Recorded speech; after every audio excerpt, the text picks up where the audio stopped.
welcome. Hi, Thanks for taking this time to speak with Double XL. How are you? I'm finding you. I'm good. I'm good. You're looking great, looking beautiful as Thank always. you. You too, baby. So yeah, you have some projects in the works, and we're gonna talk all about it. But first off, where are you calling in from? Right now, I'm in Phoenix, Arizona, shooting a TV show that's coming out later on. But I'm from Chicago. Got you, got you. So Yeah. Chicago, a lot of artists they end up, moving when they start to, pursue their rap career. And you decided to stay in home base, Chicago, born and raised is where you're from. So why is that important to you to just stay there? Um, it was just like, you know, I traveled to it was either Chicago, New York, or LA. New York kind of reminds me of home, so I wouldn't mind, changing over any moment to New York. But LA is kind of like they're so bougie. So I was like, no, I don't like it here. So I go there all the way, I'll go in, fly in every other week for work, and then I'll just come back to Chicago. Got you, got you. Okay, Yeah. cool. So, let us know what you've been doing over the last like few days, few weeks, basically the days in the life of CupcakKe, just to give people an idea of what you have working on so far. So basically, right now we're shooting a TV show called The Hot Haus. It's basically like, you know, how can I say it? It's like, it's a LGBTQ, show. And it's basically like dealing with their sexualities, like them being comfortable with themselves and stuff like that. And I support the LGBT community to the fullest. So I'm one of the judges on here, and it's fun. This is my first experience doing something like this, so it's very intriguing and interesting. Definitely. Yep. And lately, other than that, I just been writing my music, going to the studio, shooting videos, trying to get an album done, but I don't want to put a date on it. Got you. Okay. So with the show, Yeah. it's clear, and you've always been very supportive of the LGBTQ community. Crayons Mm-hmm. is really an exemplification of that. One of your songs that I personally like. Why is that important to you? Just to support that community and make it a part of even your music. You go to Pride festivals, you perform there. Yeah, number one, because growing up, I had a lot of LGBT fans. I just love gays. Like, they do hair best, they do makeup best. Like, they're just, and they're, most importantly, like, they're so fun to be around. Like, all my best friends are gay. Right now, over here is my stylist. He's over here. He's gay. And they know how to dress. They know how to, I just love their energy. So I love being around them. So, yeah. Got you.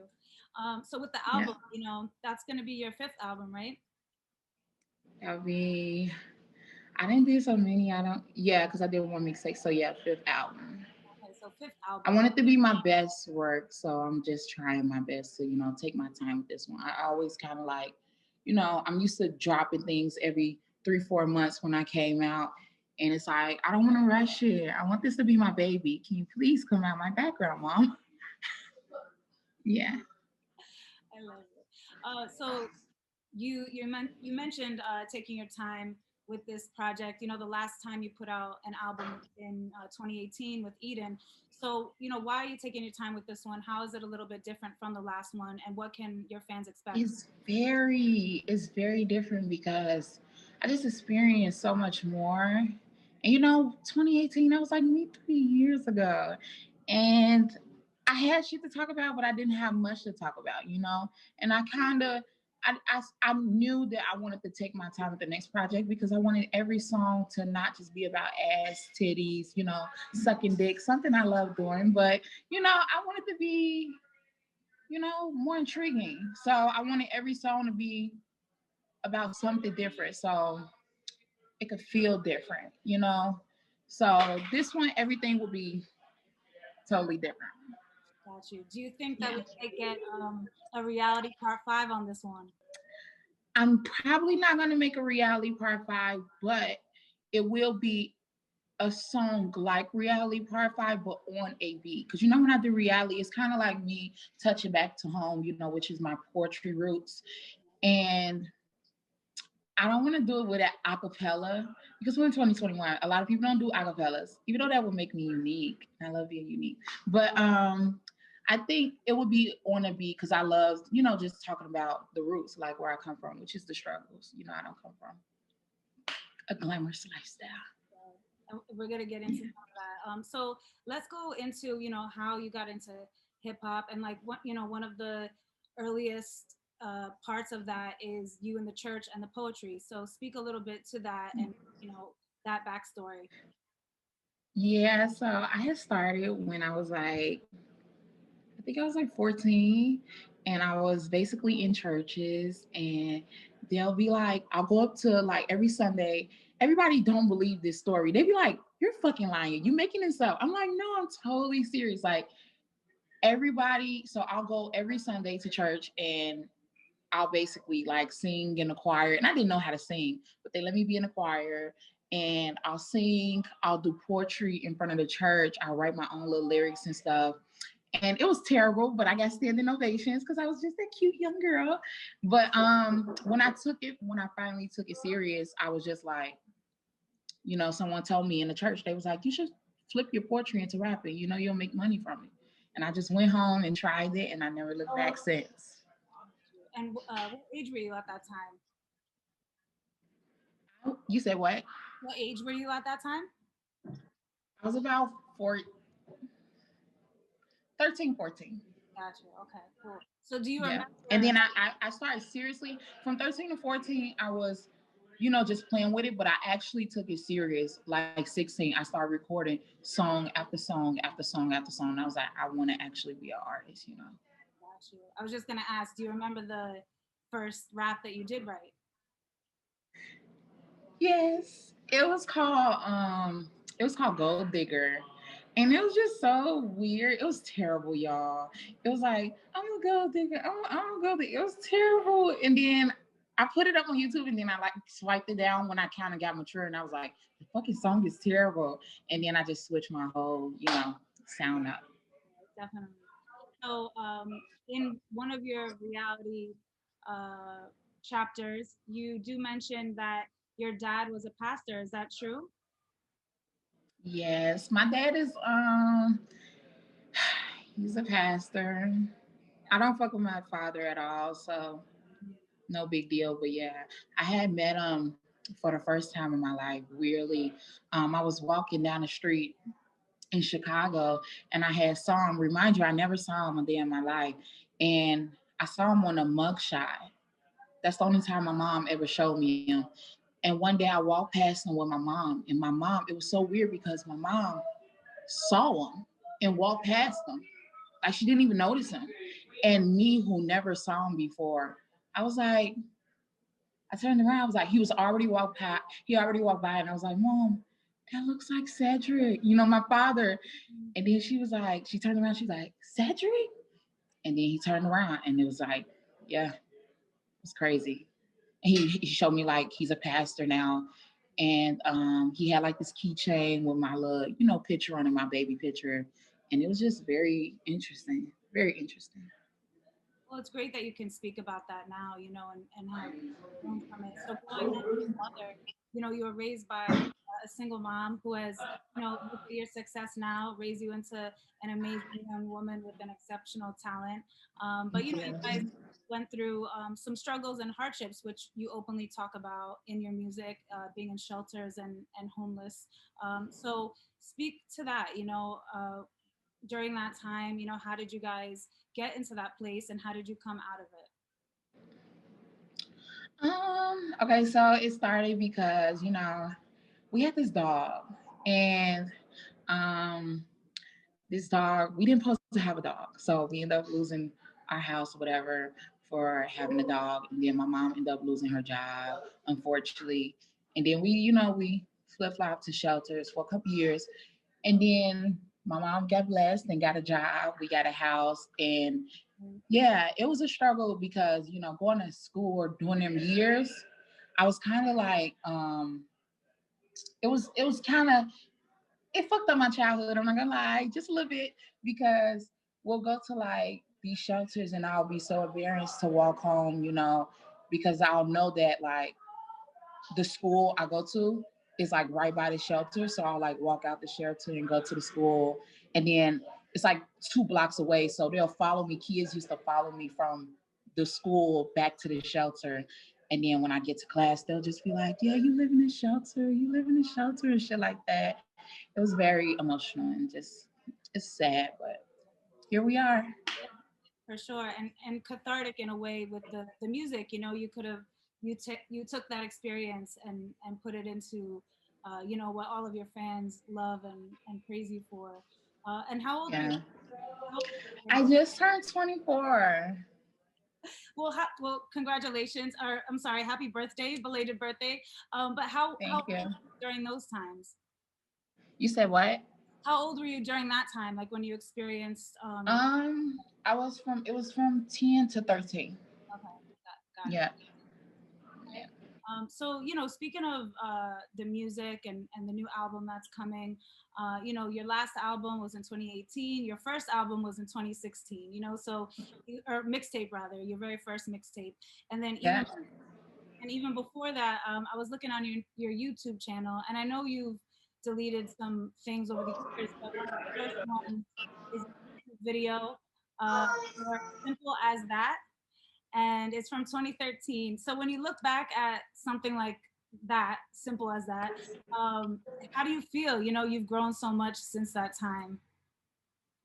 Yeah, I just had people in my DM was like, "Can you put Simple back? Simple as that back on YouTube?" Because I kind of like private that one too, and Money. And I was just like, I just didn't want people to look at my childhood videos because I couldn't rap back then. I was trying. It was the beginning stages, but I wasn't as elite as I am now. So, they was like, "Can you please put it back on YouTube?" So I was like, "Yeah, sure." So I just upload Simple as that back up.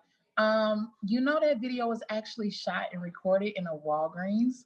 Like, it's so weird. Like, we just walked in Walgreens, like, we're finna record. Like, it's a big, when I think of it, like, I came so far from shooting, like, Walgreens. We walked in Checkers, and we just was shooting because we had nowhere to shoot.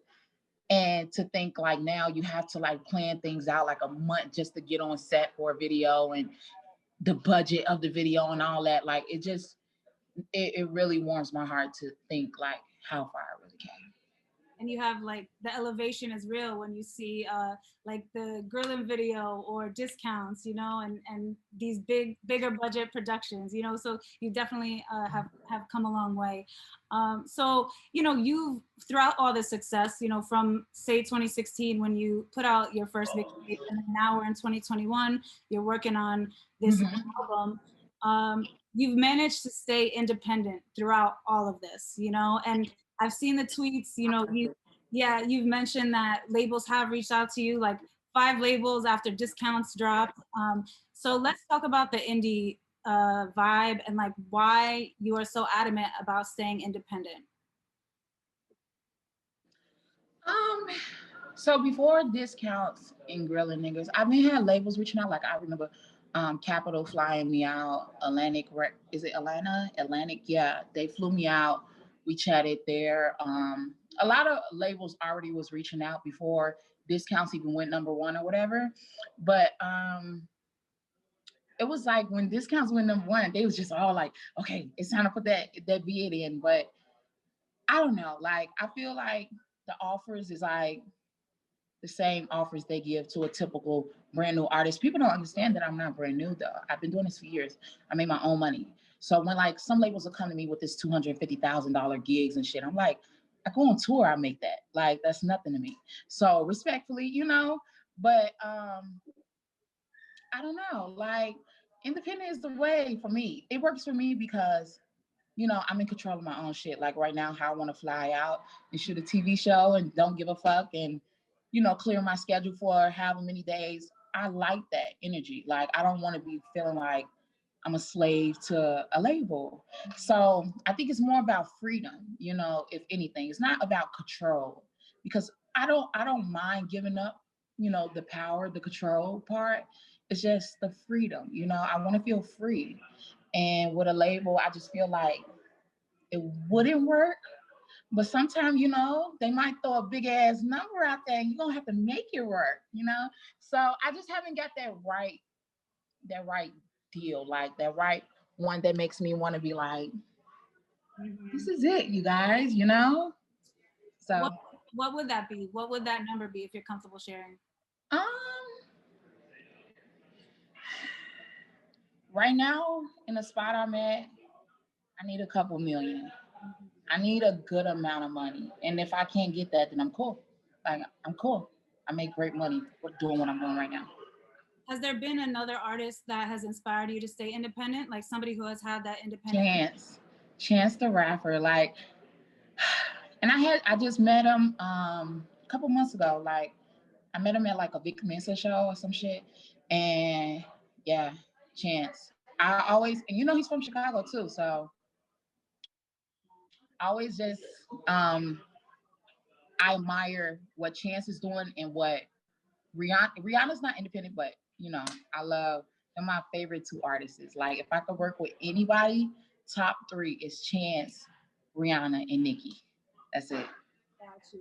So, with the independent success that you have had, can you walk us through, like, a typical project for you, if you feel comfortable doing so, and like just kind of how you strategize that as a business person, and the money that you plan to make from it is a certain percentage. Are you going through certain outlets to get the music out, and maybe have to pay some of them? Like, how does it work?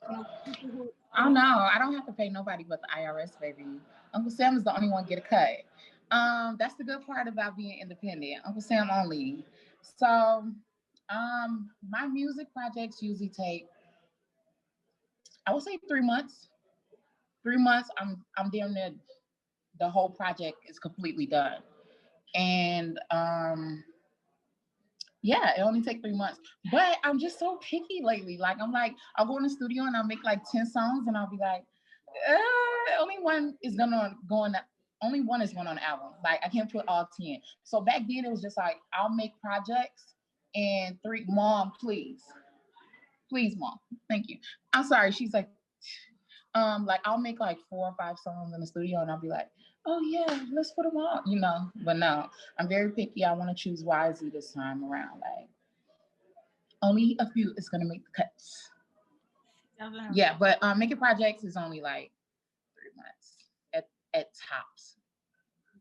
So when you get to the point where you're going to release it to the world, how are you looking at it from the business aspect of, do you are you uploading it yourself? Do you have other people like working You know with what's crazy is I upload everything myself.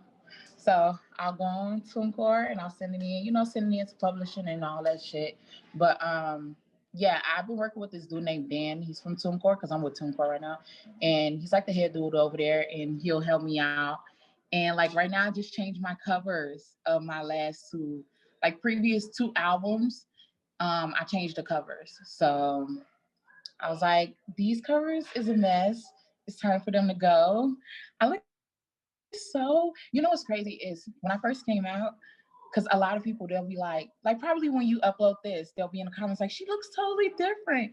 But it's kind of like when I came out, I was more of just a t-shirt girl. Like even though I'm in a t-shirt right now, that's because I just took off all my crazy outfits and shit. But when I first came out, I wasn't like fashion. Like it was just like I just could throw on a t-shirt, throw my check in the bank from the motherfucking when I get a check from a show and go to Burger King and I'm cool. Like that's just I was a simple girl, you know, I had a simple lifestyle. But now I'm just like so addicted to fucking clothes. Like I love fashion. So like if anything I want to get into like within the next year, it will be fashion. Do you think the reason for that too is, growing up, you didn't have the I opportunity? didn't have much. I Right. didn't have much. That's what it is. So now it's like I get my hands on a fur coat. I could get my hands on this. I could get my. So I just like I'll be picking pieces. Like right now, like the show told me to bring a certain amount of outfits, and like I'll like I bring them in my whole closet. So I was like, I cannot like slip up. Like I just love looks and just putting things together. It makes me feel like I could fly. I was just telling my mom because I had this mask on the other day with this look, and the mask couldn't close in the back because my head is like so big. And my mom was like, she kind of couldn't close it. So I kind of got mad at her. I was like, Mom, you're fucking up my fucking, I'm a revolutionary. She was like, that's not even a word. I was like, well, it's a fucking word now. I was like, you're fucking up the vision, Mom. Like, it has to close. And like, it was just, I hate it. Like, that's the only time I think I ever get mad is when like an outfit just doesn't turn out right. But I love, love, love fashion, seriously. You're definitely one of the more like vibrant and creative artists out there in the game. Like from every Instagram and Twitter post, Mm-hmm. you're always coming with the correct type of look. Definitely. Speaking of your Thank mom, you. you're welcome. Speaking of your mom, what type of music did she play in the house growing up, and who were some of the rappers that you were inspired by? She played a lot. She played 50 Cent, Trina, Nicki, Foxy Brown, like everyone. I heard everyone growing up. I even heard like Rihanna. Like I remember hearing what's that song like Man Down, dun, dun, dun, dun, dun, dun, dun, dun. Like she played everything growing up. Like it was just a music home. She used to have like this CD case, like when we was, going from shelter to shelter, we used to sadly have to carry like all our clothes on the buses and stuff like that. And it was really embarrassing, but she never left. I think that's how I fell in love with music. She never left this CD. Like she had oh my God, it was like 1,000 CDs in this like CD case. And she'll like put them in like, cause this was a long time ago. She'll put it in like the portable, I don't know what you call those things, like the CD thing. And she'll put the headphones in and I'll just like listen to music and she'll listen to it while we're on the buses. Really had nowhere to go, but we always have music. That's why I'm always grateful for music. And that was the escape, for sure. That was my escape. So who are I some of get the emotional. I'm gonna cry. we I don't don't want to cry though. we don't want you to mess up your mood. Yeah. So Thank you. who are some of the artists that you were inspired by yourself, to start rapping? Okay, so when I made it's a big difference because when I made my first sex song, it was Kaya. Mm-hmm. I think I'm pronouncing it right. So she made like my neck, my back, big my pussy in my crack. When she did that, that's when I was like, I heard that record and I was like, Mom, no, I was like 17 too. I was like, Mom, I went to Mom and I was like, Mom, no one did this in years. And she was like, yeah. And she just looked at me because it's like my mom I'm talking to. I'm not talking to like a friend or nothing. I'm talking to my actual mom. And she was like, yeah, like, I don't think you should. And I was like, Mom, I want to. Like, I want to. I was like, I want to do some sex music. And she was just looking at me like, motherfucker, you're 17, So I snuck out and I did the sex song. And then it just goes viral. Like the next day I wake up, it's like 500,000 views on Real. So I'm like, what the fuck? Like when I put it out, it was really massive. That's when I did Vagina. The Vagina song, got you. And Yeah. that was in 2015. That was, yeah, whenever I put out Vagina, because I like released it as soon as I made it, and it was really crazy. So you would say that sparked the sex positive, like explicit talk that you did, and you never stopped. Yeah, like when I did Vagina, and then when I saw it went viral, I was like, oh my gosh, like, I was like, maybe I should do it again. And then I showed my mom, she was like, wow. And then I was like, maybe I should do it again. And like, I knew that I wanted the second song to be great, but I didn't know it would be greater than the first. Like when I did Vagina, it was just playful. Like I'm just in the studio, like, slurp that dick to the come, slurp that dick. But when I did it, like all like face expressions in the studio was like they was just like, it's too far. But I was just like, I guess I went like to the extreme. So when I did Deep Throat, it was actually very simple. Like I was just in the studio, like, fuck me, fuck me. And it was just like me being fun. And it was just cool. And then they was like, you don't have no line to write, because I was like writing it in the studio. And It was like, you got to rhyme it with the whatever I put before chopsticks. And then I end up coming with like, I'm going to pick it up with chopsticks. And it was just crazy. It was really wild. Yeah, it was crazy. That's how you got a lot of eyes on you, and these days, and we're talking about that was years ago. So these days, even more women in rap are doing more sex positive music and being more explicit, definitely. And I know, you've put out some tweets before that, and your fans too agree with you about being one of the pioneers as far as the types of artists coming up around your lane. There's been people, of course, before. We have Little Kim and Foxy Brown. So Mm-hmm. what do you have to say to that? Do you feel like you're getting the flowers that you should receive for being one of those people who came out way before what's going on now? I don't think I get the flowers I deserve, but that's another story for another day. I'm not here to complain. I'm in great spirits, so I can't complain. What's made for me is always going to be for me. Like, no one can take that away from me. But yeah, I don't feel like I get the flowers I deserve. Like, people realize, like, she got a good pen. Because at first, everyone was like, she's a troll rapper. I got that a lot, like, the beginning of my career because the songs I was putting out. And then I was just like, you know what? I'm gonna clean my image up. Like, I'm not gonna put out so many sex songs. I still do sex songs, but I just don't put out so many. I was also doing all age shows, singing about sex, and that's what when I had that breakdown on YouTube, and I was just like, I want to stop. Like, I don't want to.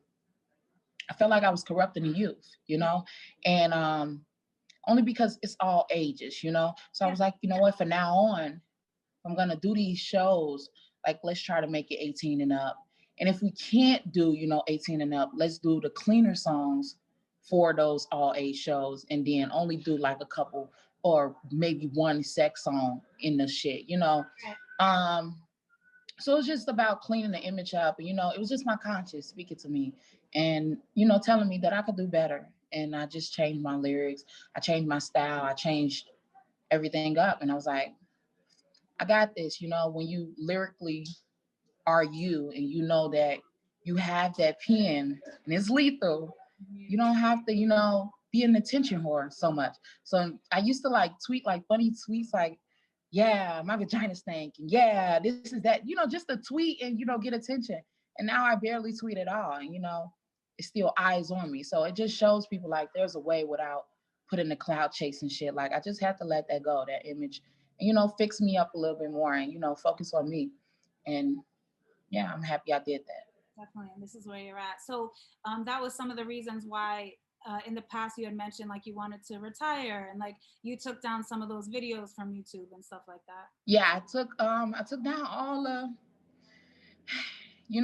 a lot of people questioned me. They was like, you gonna delete Deep Throat?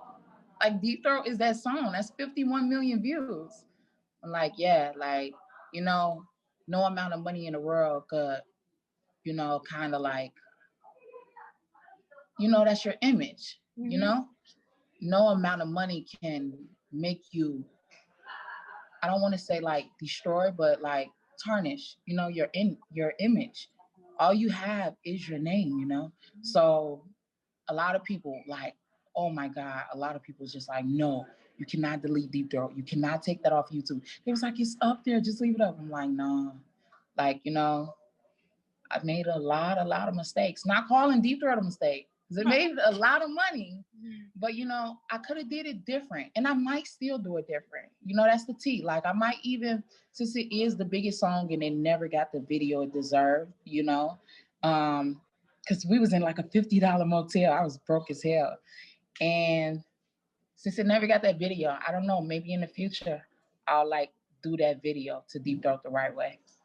I'm sure your fans would love that. They will love it. Yeah. So who are some of the other artists? So you mentioned one that inspired you. Who are some of the other ones?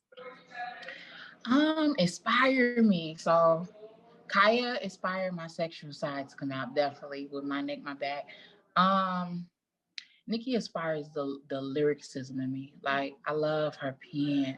I respect who also like standing right there that I love and respect the pen is Chika. Chicka is so dope. And if people don't know her, oh my God, give it some time. They're gonna know. Like Chicka is a great lyricism. Like it's extreme. So I respect them when it comes to the lyricism and the pen.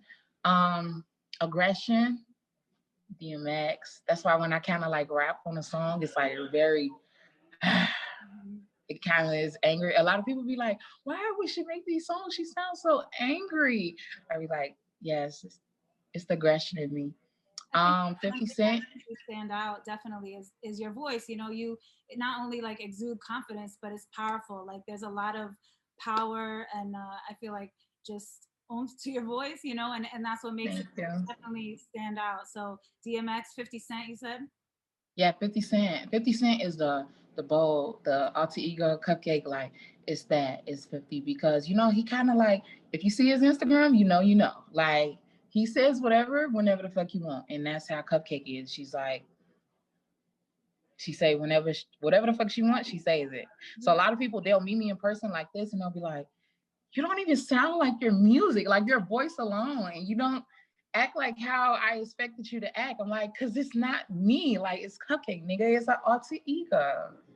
Right. So you actually dropped at the end of 2020 How to Rob the remix, and paying homage to 50 Cent and his classic track. And, Yeah. on the song yourself, you told everybody, like, don't take it personal. We know some people did take it personal. You had a back and forth with Suki Hana, but, why did you just want to do that song and pay homage to 50 Cent?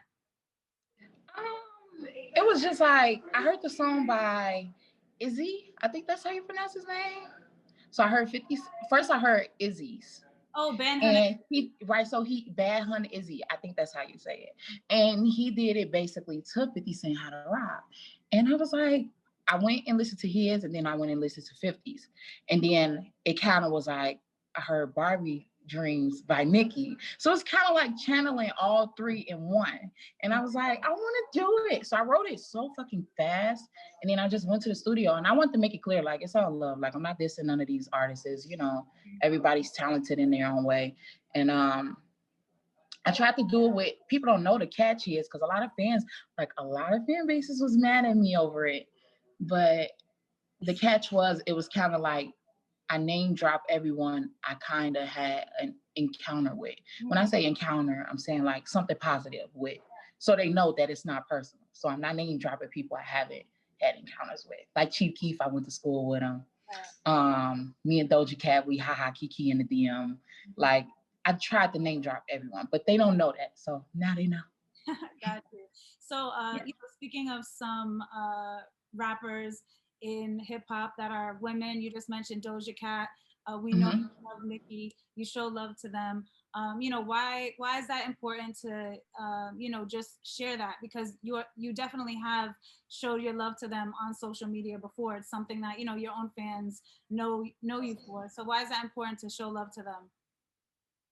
It's just important in female rap. Like it's important altogether. Like I think here's the thing. I'm gonna say this, and I hope I don't get dragged for it. But female rap, it's important to stick together, but at the same time, it's not too much. Like support each other, but keep it interesting. I'm gonna just say it like that because it's like I feel like it's too much female, like this is my best friend, totally. Like, so, if we get on a verse together, like, I'm not gonna destroy my best friend. No, best friend or not, baby. You get on a song with me, you're getting violated. Like, you better come with it. Like, I'm skating on that motherfucker. So yeah, like I feel like it's a lot of that going on. Like, we're besties. So if I get on a track with her, I'm not gonna, and I don't like that. We should keep things interesting, make it fun. Got you.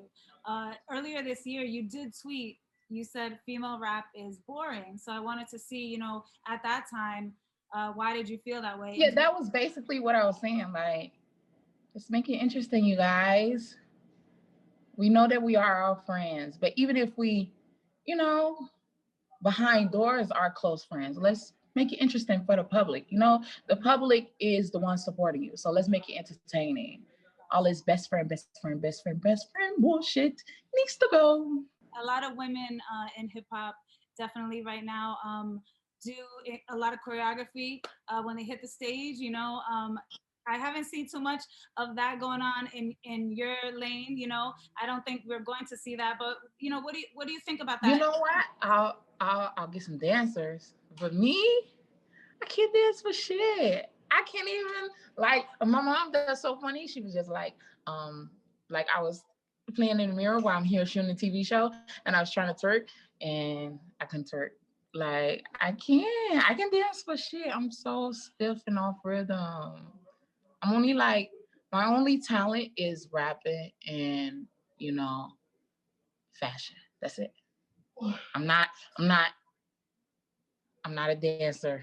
But I was just talking to my mom about thinking about getting dancers in the background. That'll be cool. You know, it's 2021, add something fresh, add something new. Definitely. Is there a women in hip hop, a woman in hip hop that you do like their choreography, or you know, it could be somebody new or old that you've seen that you feel like they get it right. Like fuck. Of course Rihanna, that shit is just like massive. Like I don't even know. Like I just was talking about this. Like if I ever did a song with Rihanna, I'll just probably be nervous to even be standing by her performing it on stage. Like I really love Rihanna, but choreography wise, yeah, like I just like the Rihanna and the Michael Jacksons. Like I love that type of choreography. But other than that, yeah, it's cool. Okay. You mentioned a little bit earlier that you went to school with Chief Keef, and you know, Yeah. looking at that and him with his success and you with your success, how does it feel to see yourself and him, you know, and others around you that have come up in the Chicago hip hop scene being successful now? It's crazy because a lot of people don't know this. It's probably like their first time hearing this. But like, so he's the only one that truly knows, like, and could actually, you know, vouch for me. But a lot of people don't know, like, you know how Lil Durk be like, we not from 63rd, we're from 63rd. Like, like, so when I was growing up, we used to live in this thing called it's broken down now, but it's called the Calumet building, and it was on 63rd in Calumet. And right across the street is called what he called it O Block, Parkway Gardens, you know, the projects, the hood. So yeah, he used to go to school from there, and I'll go to school from the Calumet building. They broke down the Calumet building. He was very, you know, he's a cool guy. Like, you know how you'll be in school and like, no, I'm not gonna say that, but anyways, yeah. So he was a cool, he's a cool guy. Like I'm gonna say this, he was the most popular dude, and this before he even started doing the rapping, or was even popular at rapping. He was the coolest and popularest dude in the school at his young age. Like, yeah, he was he was very popular. I was like, whoa, he's a popular kid. And he used to have like this thing, like before, because y'all know Chief Keef from the dreads. I know Chief Keef because he used to have like this big ass mohawk just standing on his head at the school. Yeah. And all the girls love him because he was like a flirt, but he was like an asshole flirt. So it was like he'll walk up to me and be like, "Yo, ugly black ass," you know? And I'll just be like, "Yeah, whatever," you know? Right, definitely. What do you think about the Chicago hip hop scene in general right now? Are there certain artists you're paying attention to? You know, what do you think of Little Durk's success going on right now? Even G Herbo. Love it. I love it. But I do think we lost so many. Mm-hmm. We lost so many. We lost Von, Duck, you know, so many in like 2 years. Mm-hmm. And like I don't like it. It definitely, you know, with losing them, it died down. Mm-hmm. It definitely died down. It's not as hot as it was. But we still have the greats. Like we still have Chance, Vic, and fucking, you know, we still have the good ones. Kanye, Keith, you know? But yeah, we lost a lot. what are you looking forward to, when you do get a chance to put out this album? I know you don't want to put a timeline on it. Do you foresee it maybe coming out this year, early next year? Oh yeah, it's coming out this year. Okay, the And album is this is a mic for the ones that don't know. This is a mic because I'm shooting a TV show. Because they probably like, what the fuck is that necklace? But it's a mic, you guys. it's a movie But that they don't yeah, know about. it's definitely coming out this year. Okay, I I I think I know when, but I don't want to say. okay. Like I know, but I just want to be sure before I say. So But it's exciting. do you have a title for it? No. No. You know what's crazy? All my titles, I come up with it like 2 weeks before I release. I don't title it until like 2 weeks before I release. And most of the titles I'll ask people, like, I'll be like, what you think I should name it? Like I have this fan base because I'm very close to my fans. I take pride and joy in, people actually supporting me and paying for a song. Like I don't take that for granted. So I have this Twitter and Instagram group chat full of fans, and I'll go in there and we'll talk every day. Like right now, we in the show, we'll be talking about the show. They'll be like, how's it going? And we'll be talking about it, chatting. So yeah, I don't take nothing for granted. But yeah, I'll go in there like 2 weeks before and I'll be like, what y'all think I should name it? And they'll give me a name and stuff like that. Got it. Okay. So what are you excited about, just with this release coming up and letting it out in the world? What are you excited about it the most? I'm excited the fact that I'm breathing to even put a fucking project together again. Like, we like I just said, we're losing so many. Mm-hmm. We're losing so many people. So I'm just happy to be alive. And it's good because, I used to be suicidal, of course. Everyone knows that. So to actually hear from someone who is suicidal to say I'm happy to be alive is like a big, big step. So Definitely. yeah. No, that's definitely a milestone moment for yourself because, especially over the last year with the pandemic and just quarantine, and whether it's certain careers, come to a halt, especially for yourself with touring and things like that. Everybody goes through certain things, and you've been able to find your happiness and ways that you've been able to keep your mental wellness in check. So, what are some of those ways that you've been able to do that, and just find happiness? So I actually had COVID. I don't want to scare the contestants in the house, but yeah, I actually had COVID. It was like in January.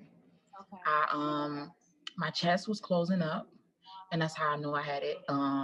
It was like it would come like every night when I lay down, I couldn't breathe, and my chest would close up, and I'll just be like, "What the fuck?" Yeah, I found out I had COVID. Well, I'm happy that you're healthy now. But 14. I had it for 14 days.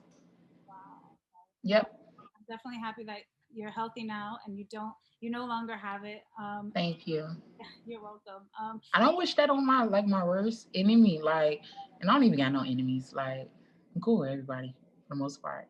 But I wouldn't wish that on nobody. Like, it was very, very, very scary. Like, even when I'll lift my head up out the bed and it would be like a squeeze, a hard squeeze.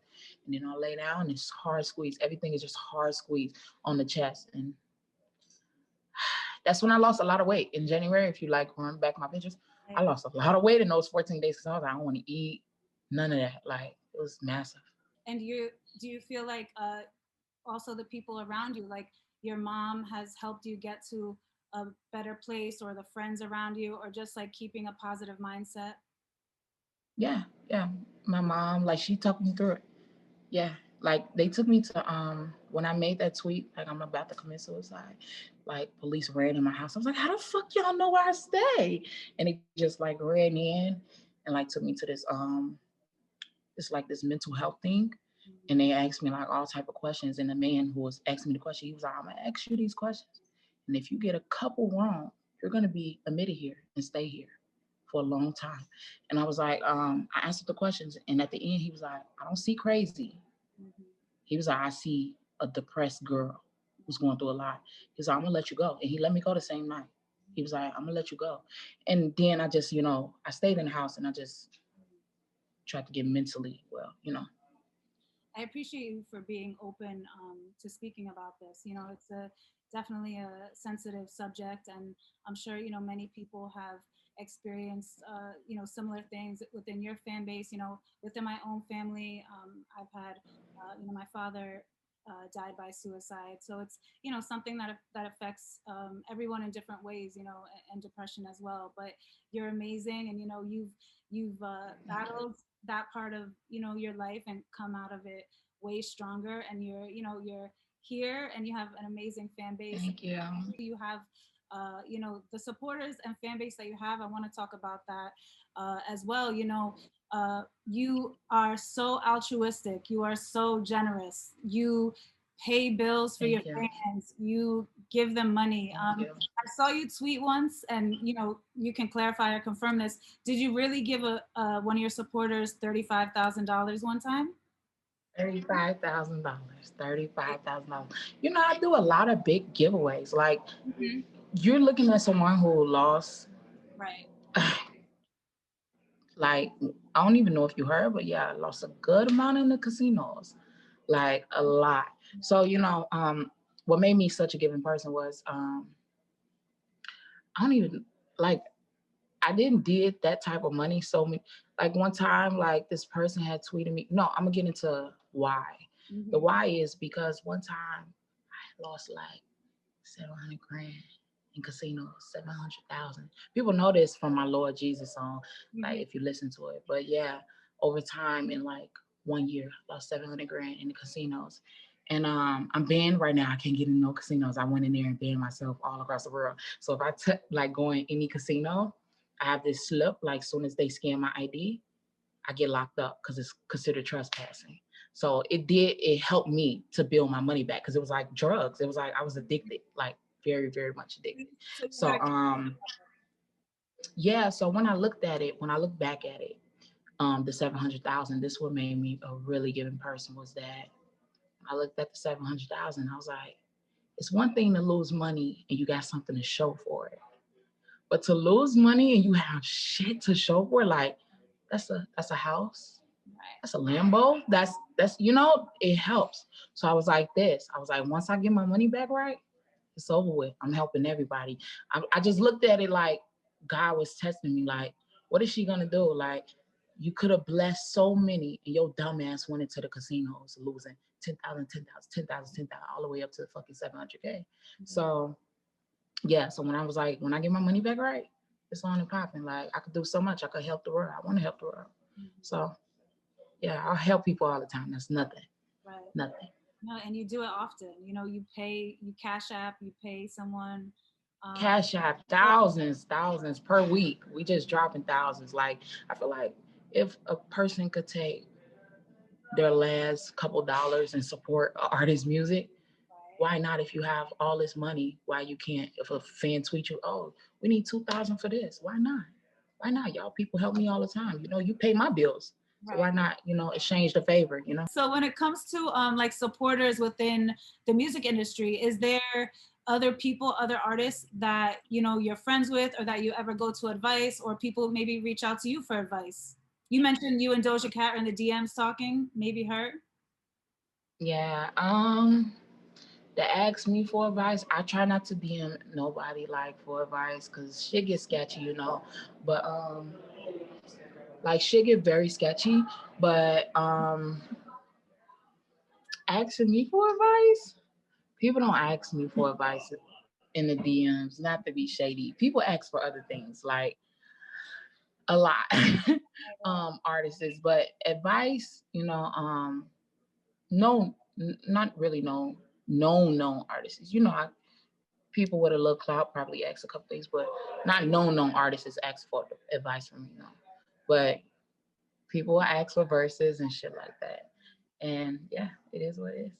Do you have any friendships that you'd like to speak on within the music industry for maybe that people don't know that you are close with others, or are your friends more? No, you know what? Iggy one time, she didn't ask for advice, but she gave me good advice. She was like, just, one time an incident was happening with a certain artist I don't want to speak on. known artist though. And Iggy just slid in my DMs. She was just like, yo, keep your head up, you know, shit like that. She was like, you good peoples, I could tell. And, you know, she was just telling me like her own struggles of what she was going through and shit like that. And she was like, you know, I go through the same shit you go through. Like we all the same, just different people. And I'm just like, yeah. So she gave me great advice one time in the DM. So I really appreciate that. Yeah. Another thing is like Cash Doll. Like she didn't give me advice, but it just like came to me. I don't know why. Like when I was speaking to Iggy, and me and Cash Doll had this weird little situation in the past. And I'm older now, mature. But yeah, when I was doing like some when the situation about the suicidal shit happened, I think I saw her tweet and she was like, you know, keep your head up and shit like that. I was like, that's real, real dope coming from somebody that, you know, we kind of had a disconnection or whatever you want to call it. Sure. So I was like, that's very fucking dope, you know, to put all the bullshit to the side when it comes to somebody mental health and actually say that shit. I really appreciated that, you know. Definitely a lot of respect for her for doing that too, like putting the differences aside. Yeah. What's next for you? You know, when you look at, we know you have the album coming. When does Hot Haus premiere? Same album. Same day the album might premiere. Who knows? Okay. I don't know, but no, seriously, I think it's gonna be November. So we'll look out for it sometime this year in November. We're gonna keep our eyes out for that. But you know, what's next for you in general? You know, are there things that you're looking forward to doing? You know, even outside of music. You know, any ventures or businesses? Fashion, real estate, but real estate that's something else right now. But fashion, like I don't know, I want, you know, the sky is the limit. I want to do like my own little clothing line. And I know merch. I'm talking about own little clothing, like actually my shit. Cause you know, every day I'll like upload a look on Twitter and they'll be like, where is the fucking clothing line coming out? Like at this point, the looks are so good, you have to have your own clothing line. Like they'll be like, how do you style yourself? Cause I style myself. But you know, now that I'm here on the show, you know, I ain't want to, that's like so busy because it takes me so much time to like put shit together. I'll order this from here, this from here, this from here. I was like, you know, I'm gonna bring on a stylist just for, you know, the looks for the show or whatever the case may be. So I won't, you know, because I do everything myself. People don't know that. Like I got my mom in my corner, and other than that, it's just me and her, you know. So everything is a one woman show with you and then your mother. Assistant. Okay. Manager. Style myself. Post my own music. Yeah, go to shows, book my own flights, book my own hotels, put my own wigs on, do my own makeup. Like it's independent to an extreme level. Definitely. Yeah, definitely. Nicki Minaj, you know, is that a dream collaboration for you? Is that something that you? Man, look, Nicki. I don't know when Nicki just gonna stop playing with me. Like, like what's up, sis? Like, what the fuck is up? And we're following each other on Twitter. Like, she's following me. I appreciate that. Nicki. I really want Nicki, Rihanna, and me, but that's like asking for too much. Like, you know, cupcake. Okay, you living the dream. Get the fuck out your head, you know?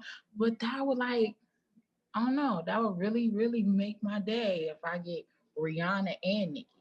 Like, I want them both on the song.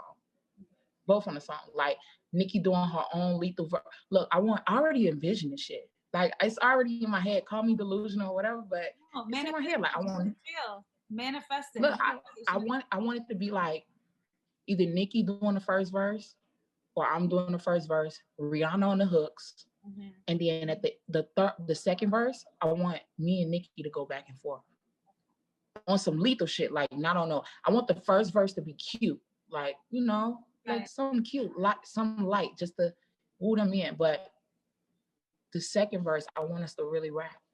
I want us to really rap. That's my dream collab. And if I could get Chance somewhere in there, that'd be, oh my God, it's over with.